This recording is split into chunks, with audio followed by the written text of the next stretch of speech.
Hoxe, un é candidato ao gol para a boa da xornada, 2-1, e o empate 1 tamén ten o seu, no gol de Dani González. Estaba Edgar tirado no chan, Pedro Vázquez botou o balón fora, e o Raio parece que aproveitou esta situación para sacar rapidísimo para que chegase ese gol. Non sei que te parece, Óscar.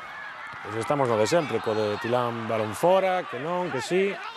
E o que está máis listo neste caso é o Rayo, claro, doe, porque non é a actitud moi deportiva, pero... O Celta protestou, pero é certo que non puide facer nada e ao cabo rematou perdendo o partido por 3-1. Non houbo en toda a tempada un resultado máis enganoso que o dos filiais de Raio e Celta. O Celta dominou e adiantouse no marcador aos 20 minutos, cando o escocés Ikechi sorprendeu a defensa local e meteu o coiro na porta de Juan Carlos, con certa dose de suspense. Quinto gol de Ikechi no campeonato. 10 minutos máis tarde chegaría a xogada da discordia. O Celta bota o balón fora ao ter a Edgar tirado no chan.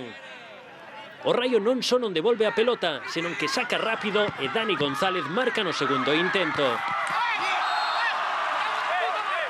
Os xogadores do Celta protestan a falta de ética dos xogadores do Raio, que sen facer nada se atopaban co empate. O gol marcado por Dani. Jota acaparou os focos contra o final do primeiro tempo. Primeiro cun remate ao traveseiro e despois o ser expulsado por unha suposta agresión.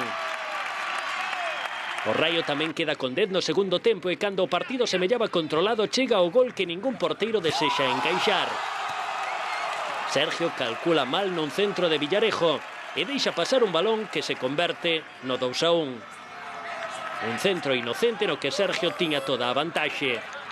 O fútbol é así de cruel. Sergio, que fixo un gran partido e que mesmo parou un penalti, lembrará o encontro polo erro no segundo gol.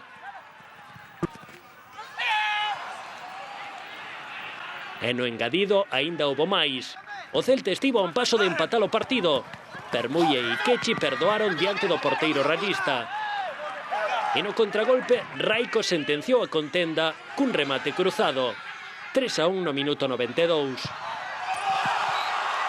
Quinta xornada sen gañar do Celta B, pero o equipo de Milo Abilleira deixa sensación sobre o campo para conseguir un mellor resultado.